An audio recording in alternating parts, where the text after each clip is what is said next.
The garage door opens at 6:47 a.m. You back out in a 2014 Honda Civic with a cracked cup holder and a coffee stain on the passenger seat that's been there since 2019. 3 houses down, a brand new Range Rover pulls out behind you. You wave. He waves back. Neither of you knows. You live on Maple Ridge Drive, 22 houses, cul-de-sac, median home price around $340,000. The Hendersons at the corner just added a pool, financed. The Wilsons at number 14 lease 2 Audis, financed. The couple across the street posts every vacation on Instagram. You know the caption before they write it. Blessed. Your house is the second smallest on the block. Beige siding. A dogwood tree in the front yard your wife planted the summer you moved in. You bought it in 2009 for $186,000. Paid it off 4 years ago. You are worth $3.2 million. Nobody on this street would guess it. Not the mailman who's known you for a decade. Not the neighborhood group chat where someone recently asked if you'd be interested in some investment opportunities. You said no. They think you're doing fine. Comfortable. You are not comfortable. You are free.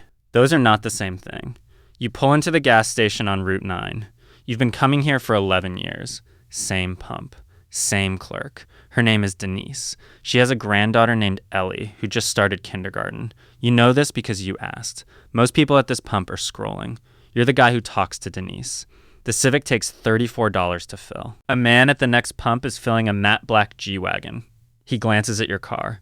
Something small crosses his face. Not cruelty, just placement. He's decided where you fit. 10 years ago, that glance would have sat in your chest all day. Now you barely notice it. Somewhere between your first 100,000 and your first million, other people's opinions stopped feeling like weather and started feeling like traffic. Something to move through, not something to feel. You pay in cash. Denise asks how your wife is doing. You tell her. You mean it. You're a logistics coordinator at a mid-sized freight company. 16 years, $94,000 a year. It is not an impressive job. It is not a job anyone brags about at dinner parties. It is the job that has quietly funded a life you would never trade. At 10:20, your manager pulls you aside. There's a supervisor role opening up. Bigger title, $22,000 raise. More responsibility, more hours, more weekend calls. 10 years ago, you would have said yes before he finished the sentence. Today you say, let me think about it. You already know the answer. You just don't want to embarrass him. The raise would move your retirement date up by maybe 6 months. The stress would move your marriage back by years. You've done that math before. You will decline on Friday. Politely. Grateful. Firm. Your coworker Marcus, who took the last promotion, hasn't slept properly since March. His wife texts him during meetings now. Short messages. When are you coming home?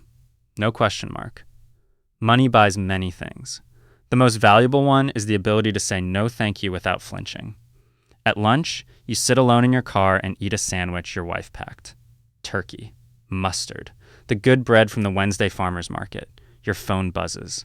It's your daughter. She's 24. Just got engaged. She wants to know if you and Mom might be able to help a little with the wedding. She's embarrassed to ask. You can hear it in the way she types. Long pauses between sentences. Too many apologies. You read her message twice. Then you text back. Sweetheart, don't apologize. Send me the vendor list. We've got it. You don't tell her the amount. You never do. You transfer $40,000 to a joint account you set up for her 4 years ago that she doesn't know exists yet. She'll find out on the wedding day when the vendors are already paid. $40,000 is 1.25% of your net worth. For her, it's the difference between starting a marriage in debt and starting it free. The greatest use of money is not what you buy for yourself. It is what you quietly remove from the shoulders of someone you love before they even feel the weight lift. No one will clap for this. No one will know. That's the point. You get home at 5:52. Rick from across the street is in his driveway, washing the new boat. 28 feet. He waves you over. When are you going to finally treat yourself, buddy? He grins. You've been driving that Civic since Obama's first term. You smile. You mean the smile. Rick makes about $30,000 more than you every year. He works 50-hour weeks and hasn't taken a real vacation in 3 years because the payments don't stop. You've stood in this exact spot having this exact conversation for a decade. 10 years ago, you almost told him once. You almost pulled out your phone and showed him a number that would have ended the conversation. You didn't. Not because you were being humble, because you finally understood something Rick doesn't. The moment other people know, the number stops being yours. It becomes a topic, a story, a reason, a wedge. You go inside. Your wife is in the kitchen. She looks up. Rick again? She asks. Rick again, you say. She smiles. You smile. Nobody on Maple Ridge Drive knows a Millionaire lives at number 9. Both of you prefer it that way. You sit on the back porch after dinner. The dogwood is losing its last leaves. You think about the version of yourself at 23, working 2 jobs, sleeping 4 hours, promising the mirror that one day none of this would hurt. That version would not recognize this life. He would think it looked too small, too quiet, too ordinary. He would be wrong. He would not understand yet that the loudest thing wealth ever does, the truly loudest thing, is the silence it eventually gives back to you. The bills that arrive and get paid without a second thought. The car that runs, so you drive it. The neighbor who thinks he's winning. The daughter who doesn't have to ask twice. The Tuesday that ends on a porch, with a wife, with a dogwood tree, with a Civic in the driveway that nobody looks at. Rich isn't a number. Rich is a Tuesday nobody notices, especially you.